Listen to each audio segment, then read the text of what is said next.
Assalamualaikum warahmatullahi wabarakatuh.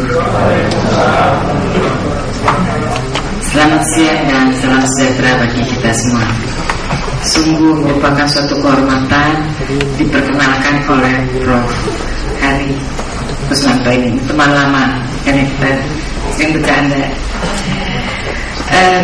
Saudara-saudara peserta konferensi informatika kesehatan 2010 yang berbahagia, tentu saja saya ingin mengajak saudara-saudara sekalian untuk pertama-tama mengucapkan puji syukur karena atas limpahan rahmat Allah Subhanahu wa Ta'ala kita dapat dipertemukan pada siang hari yang cukup cerah ini. Sebagaimana tadi Prof. Hari katakan, memang betul jadwal pada belakangan ini sangat tidak tentu, sehingga banyak sekali rekan-rekan yang saya kecewakan karena janji sudah lama ya, tetapi karena ada yang lebih tinggi lagi yang mengatur acara, saya tidak bisa menolak ya. Tapi alhamdulillah kunjungan Bapak Wapres pada hari ini, jadi saya bisa ikuti kunjungan tersebut dan kemudian memisahkan diri dari rombongan. Saya menganggap konferensi ini penting bagi kita yang bekerja di bidang kesehatan, karena konferensi ini dihadiri oleh berbagai kalangan yang terlibat dalam informatika kesehatan, baik praktisi, akademisi, pemerintah, swasta maupun institusi lain. Pertemuan ini tentu saja penting untuk membangun jejaring dan mengenalkan isu-isu terkini, kebijakan dan juga standarisasi terkait penggunaan teknologi informasi komunikasi di bidang kesehatan. Sistem informasi kesehatan merupakan sumber daya non-fisik yang sangat penting, merupakan alat manajemen yang membantu pengambil keputusan untuk menentukan kebijakan terbaik berdasarkan data dan informasi. Slide berikut 5 bagian dari presentasi saya ini, singkat-singkat: latar belakang, strategi, integrasi sistem informasi, penerapan teknologi informasi komunikasi, dan penutup. Sebagai latar belakang, sebagaimana kita ketahui bahwa upaya meningkatkan derajat kesehatan bukan suatu hal yang mudah. Upaya ini menuntut adanya dukungan sumber daya yang cukup, sumber daya manusia, sumber dana, dan sebagainya, serta arah kebijakan dan strategi pembangunan kesehatan yang tepat. Seringkali para pembuat kebijakan di bidang kesehatan mengalami kesulitan dalam mengambil keputusan yang tepat karena keterbatasan atau ketidaktersediaan data dan informasi yang akurat, tepat, dan cepat. Kita sadari bahwa sistem informasi kesehatan yang ada pada saat ini masih belum ideal dan belum mampu menyediakan data dan informasi kesehatan yang evidence-based, sehingga belum sepenuhnya mampu menjadi alat manajemen kesehatan yang efektif. Ada berbagai masalah klasik yang kita hadapi dalam penyelenggaraan sistem informasi kesehatan ini. Di antaranya adalah kegiatan pengelolaan data dan informasi itu belum terintegrasi, belum terkoordinasi dalam suatu mekanisme kerjasama yang baik. Ada overlap kegiatan dalam pengumpulan dan pengolahan data, di mana masing-masing unit itu mengumpulkan datanya sendiri-sendiri. Instrumennya pun berbeda-beda, baik di tingkat pusat maupun di daerah. Penyelenggaraan sistem informasi kesehatan itu juga belum dilakukan secara efisien. Jadi overlap, pasti ada data yang redundant, ada juga data yang tidak overlap tapi tetap redundant karena tidak diperlukan. Terus kemudian tidak efisien penggunaan sumber daya. Juga ini adalah akibat dari sistem informasi kesehatan yang masih terfragmentasi. Sistem informasi yang sekarang ini dibangun bagi kepentingan satu unit atau satu subunit di dalam satu institusi dan menangani hanya sebagian fungsi pengolahan yang menjadi tanggung jawab unit tersebut. Apabila ada unit lain yang butuh informasi tersebut atau sama dan ada tambahannya, mereka membangun lagi sendiri sistem informasinya. Situasi Situasi demikian menimbulkan tersendatnya pendistribusian informasi, terutama dari sumber data di unit pelayanan kesehatan atau kabupaten kota provinsi dan pusat, yang mengakibatkan terjadinya krisis informasi. Lanjut, melihat kenyataan yang demikian, maka strategi pertama yang perlu dilakukan adalah penguatan kebijakan dan perencanaan di bidang sistem informasi kesehatan. Pada pasal 168 Undang-Undang Nomor 36 Tahun 2009 tentang kesehatan, itu sudah diamanatkan bahwa penyelenggaraan SIK diatur dengan PP, peraturan pemerintah. Jadi tentu ditanya ya, sudah berapa tahun di Kementerian Kesehatan ada, gitu kan ya. Tapi ya memang setiap saat selalu kita melihat adanya peluang untuk memperbaiki lagi.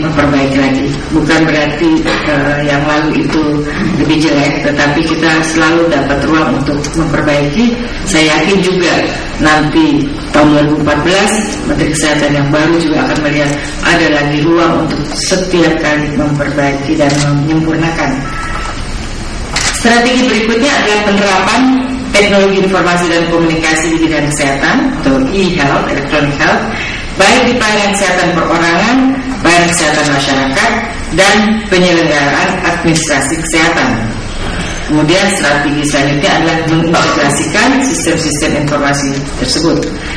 Pengertian integrasi itu hendaknya dicermati oleh sebab di dalamnya tidak terkandung maksud untuk mematikan atau menyatukan semua sistem informasi yang ada.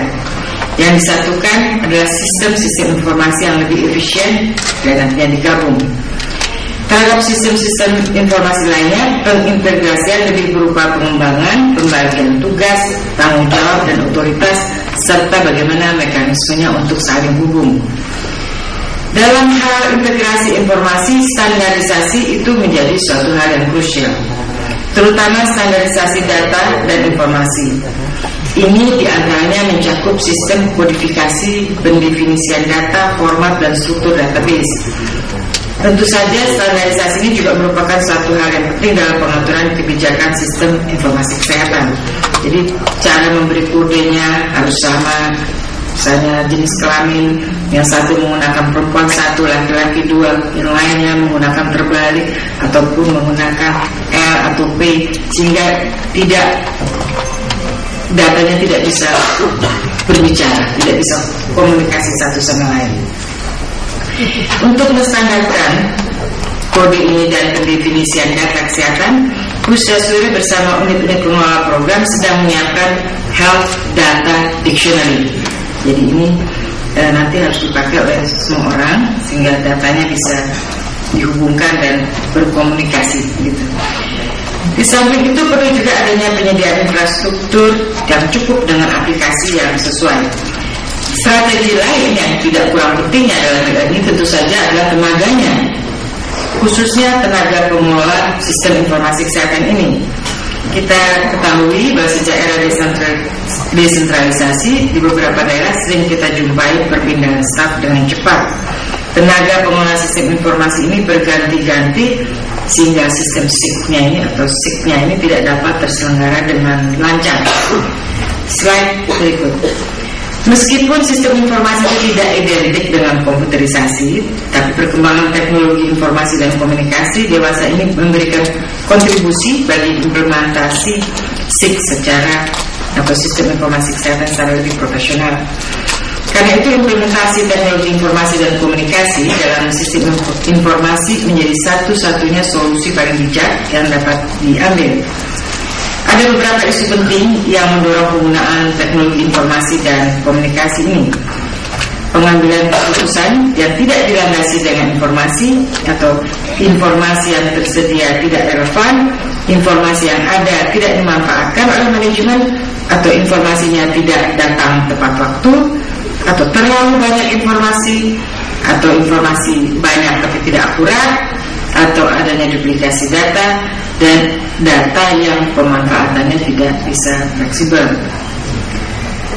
Titik kritisnya adalah pada pengelolaan database dari berbagai unit kesehatan kemudian menjadi suatu database yang sifatnya nasional. Keterbatasan infrastruktur jaringan dan aplikasi menyebabkan penggalangan database dari berbagai unit kesehatan di daerah menjadi database nasional menjadi sulit. Bervariasinya platform aplikasi dan database itu adalah kendala-kendala yang harus kita atasi bersama. Di sisi lain tentu saja mengganti aplikasi yang sudah dijalankan di daerah juga tidak bijaksana tentu saja. Jadi kita harus mengaturnya secara bijak bagaimana mengharmonisasi antara sistem data di daerah dengan di pusat. Di sini ini ada catatan dari Pusdasur mengatakan bahwa free atau open source dianggap sebagai solusi murah namun powerful dan menjadi solusi penting bagi pengembangan sistem informasi kesehatan di depan. Selanjutnya, e-government. Saat ini pemerintah dituntut untuk menjalankan tata pemerintah yang baik, bertanggung jawab atau good governance. Good governance ini salah satunya kita lakukan dengan modernisasi administrasi negara, baik di pusat maupun daerah, dengan mengaplikasikan teknologi telekomunikasi, media, dan informatika. Jadi salah satu contoh misalnya yang kita lakukan adalah e-procurement. Pengadaan itu kita sekarang lakukan secara elektronik. Kita berupaya mencegah terjadinya perjumpaan langsung antara si penyedia barang itu dengan pembeli. Dan ternyata juga dengan e-procurement ini kita bisa menghemat dana. Ya, sampai saat ini Kementerian Kesehatan merupakan unit pemerintah nomor 3 yang melaksanakan sistem ini, dan tahun ini kita berhasil menghemat dengan cara itu saja ya. Kita